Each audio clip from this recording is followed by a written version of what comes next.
إن الحمد لله نحمده ونستعينه ونستغفره ونعوذ بالله من شرور أنفسنا ومن سيئات أعمالنا من يهده الله فلا مضل له ومن يضلل فلا هادي له وأشهد أن لا إله إلا الله وحده لا شريك له وأشهد أن محمدا عبده ورسوله يا أيها الذين آمنوا اتقوا الله حق تقاته ولا تموتن إلا وأنتم مسلمون يا أيها الناس اتقوا ربكم الذي خلقكم من نفس واحدة وخلق منها زوجها وبث منهما رجالا كثيرا ونساء واتقوا الله الذي تساءلون به والأرحام إن الله كان عليكم رقيبا يا أيها الذين آمنوا اتقوا الله وقولوا قولا سديدا يصلح لكم أعمالكم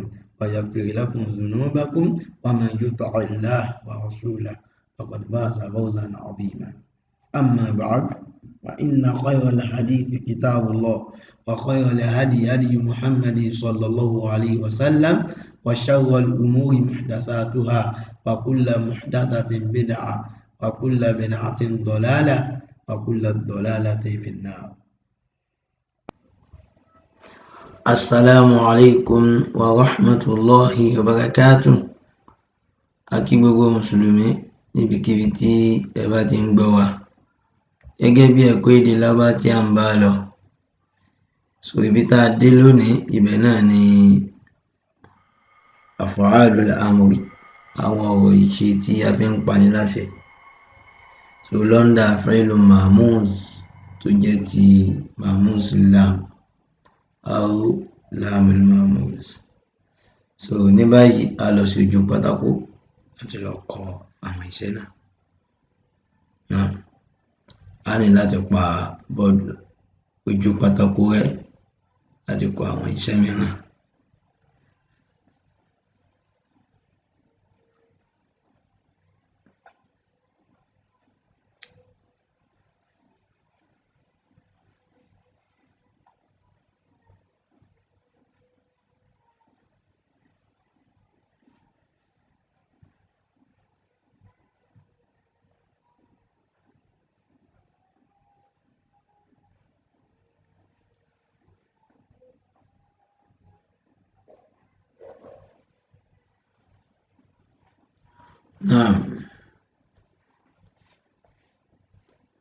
A máa mú fi'lu amri látara fi'lu mudari ènìyàn mẹ́fà tí àdójúkọ gẹ́gẹ́ bá ti máa ń ṣàlàyé.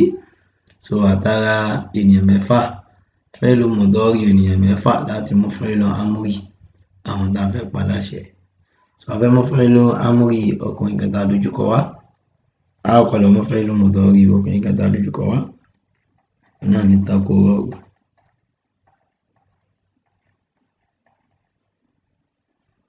Iṣẹ́ méjì láṣẹ láì ara fi'lu mudari tó lè di fi'lu amri.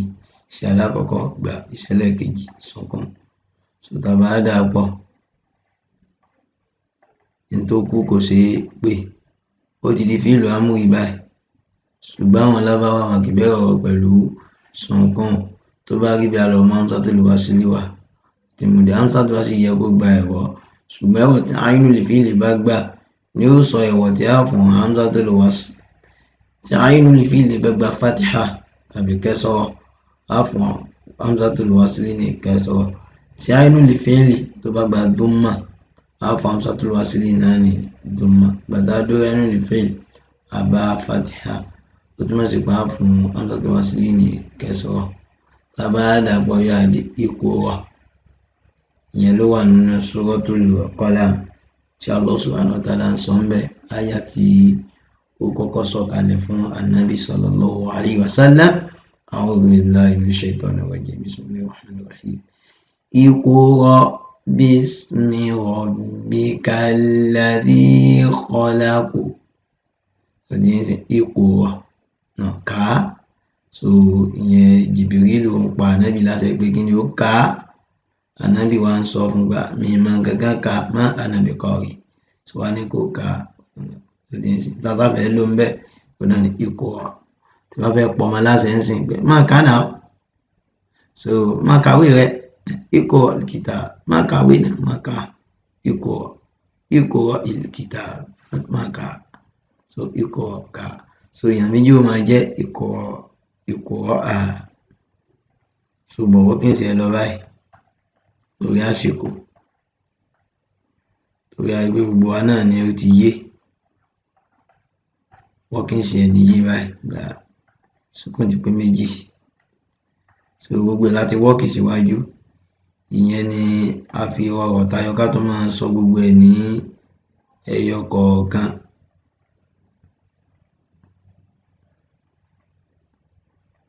So Iqra, ẹ̀yin méjèèjì ẹ máa kà á. So lẹ́yìn rẹ̀ àwọn èèyàn tó pọ̀ máa jẹ́ taqra'u, gbogbo yẹn máa kà á. Àwọn wọ́ọ̀kì ṣe lọ báyìí.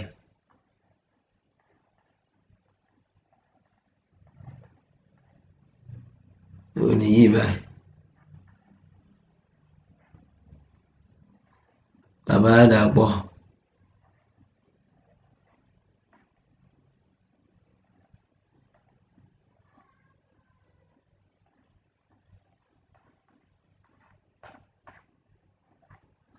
Iqra'u. So àti jánu dànù, sorry, nínú sí ń bẹ. Iqra'u ni ó jẹ́ ẹ máa kà á. Iqra'u ẹ máa kà á. So Iqra'u al-Qur'ana, ó yá gbogbo yẹn máa ka Qur'an. So Iqra'u, so bí ó sì jẹ́ nìyẹn. So obìnrin kan máa jẹ́ Iqra'i, bọ̀wọ́ kí n ṣe lọ báyìí.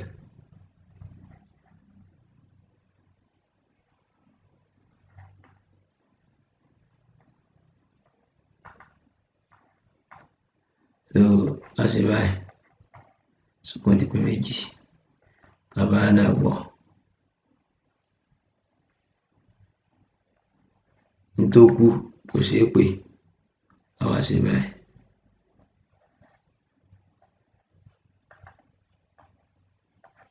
Iqra'i. So àwọn obìnrin méjì, àkọ́kọ́ kan àti obìnrin kan náà máa jẹ́ Iqra'a. So obìnrin méjì tá a fẹ́ pa láṣẹ yóò máa jẹ́ Taqra'ani. Iṣẹ́ méjì, ìṣẹ̀lẹ̀ kejì náà. Tàbá dàpọ̀, nítòkù kò ṣeé pè. Ó ti di fíìlù amúrí báyìí, ṣùgbọ́n àwọn lábáwọn kì í bẹ̀rẹ̀ pẹ̀lú sùnkún báyìí àná máa fi wá sílé wa. Àti mùdá hamzatu wasli yẹ kó gba ẹ̀wọ̀, ṣùgbọ́n ẹ̀wọ̀ tí ainul fi'li bá gbà ni ó sọ ẹ̀wọ̀ tí a fún hamzatul wasli. Tí ainul fi'li bá gba fatha tàbí kasra, a fún hamzatul wasli ní kasra. Tí ainul fi'li bá gba dhamma, a fún hamzatul wasli náà ní dhamma. Bàtà dórí ainul fi'li àgbà fatha, tó túmọ̀ sí pé a fún hamzatul wasli ní kasra. Bàbá dàrí Iqra'a, ẹ̀yin méjèèjì ẹ máa kà á. So àwọn obìnrin méjì, àwọn obìnrin tó pọ̀, so àwọn máa jẹ́ Iqra'na. So wọ́n kì í ṣe lọ báyìí.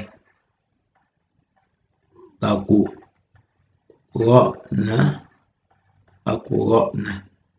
So a ṣe báyìí. So ìparí fíìlù amúrí sukùn ni máa ń gbà alif bá fatiha. Tá a bá ní ká gbá fatiha yìí dànù ká fún sukùn, sukùn òpè méjì. Látara pé hamza ti gba sukùn, nùnù náà ó gba sukùn. Tó bá rí bẹ́ẹ̀, a fẹ́ gbá nùnù dànù. A dẹ̀ gbọ́dọ̀ gbá dànù nítorí pé òun ló ń tọ́ka sí àwọn obìnrin tó pọ̀. So tó bá rí bẹ́ẹ̀, a fi lẹ̀ bẹ́ẹ̀. Bàbá dàpọ̀, nítòkù kò ṣeé pè. Ó ti di fíìlù amúrí báyìí, ṣùgbọ́n àwọn alágbáwá wọn kì í bẹ̀rẹ̀ pẹ̀lú sùnkún. Tó bá rí bẹ́ẹ̀, a lọ mú hamzatul wasli wá. Àti mùdé hamzatul wasli yìí ó yẹ kó gba ẹ̀wọ̀, ṣùgbọ́n ẹ̀wọ̀ tí ainul fi'li bá gbà ni ó sọ ẹ̀wọ̀ tí a fún hamzatul wasli. Tí ainul fi'li bá gba fatiha tàbí kasra, a fún hamzatul wasli ní kasra. Tí ainul fi'li bá gba dhamma, a fún hamzatul wasli ní dhamma. Bàtà dórí ainul fi'li àbá fatiha, ó tún àti bá fún hamzatul wasli ní kasra. tó bá dàpọ̀ yá di ìkùrọ̀nà ìkùrọ̀nà. Ẹ̀yin obìnrin yìí ó yẹ máa kà á, ẹ máa kà á. So ìkùrọ̀nà. So bóyá láwọn ọmọ mẹ́ta nísìnyí tán jóbi tá fẹ́ pọ́n láti pé kán máa kàwé wọn, á ní ìkùrọ̀nà, ẹ máa kà á. So bó ṣe jẹ́ nìyẹn. So bí báyìí ni a ti dúró. So inshallah tá a bá ní àfikún àbí àyọkúrò, a lè kàn sí wa ní YouTube page, a sì lè kàn sí wa ní Facebook page àbí Telegram page àbí WhatsApp page. So inshallah tó bá di lẹ́ẹ̀kọ́ tó ń bọ̀, a ti parí àwọn af'alu sahiha. So ká máa múra lẹ̀ fún af'alul mu'talla. So ẹjọ́ tó yàtọ̀ ń bẹ díẹ̀, àmọ́ táwa náà bá kọ inshallah, so inú owó dùn á dẹ̀ láìkẹ́. Àti ibẹ̀ náà láti ti máa mọ bí lábá ṣe rí àti bí èdè yẹn ṣe kẹnu. So ẹ̀dẹ̀ má jẹ́ àgbàgbé, èdè Lárúbáwá ó jẹ́ èdè kan tó pàtàkì fún gbogbo mùsùlùmí. Bal wajibun ala kulli muhtalim. Bí ti pé a sọ pé dandan ni fún gbogbo mùsùlùmí láti lọ mọ èdè yìí. So di ń sìn li'anna biha nafhamu dinana. Nítorí pé pẹ̀lú sábàbí èdè yìí la fi gbọ́ ẹ̀sìn wáyé. So inshallah. So subhanaka Allahumma bihamdik ashhadu an la ilaha illa ant astaghfiruka wa atubu ilayk. Assalamu alaikum wa rahmatullahi wa barakatuh.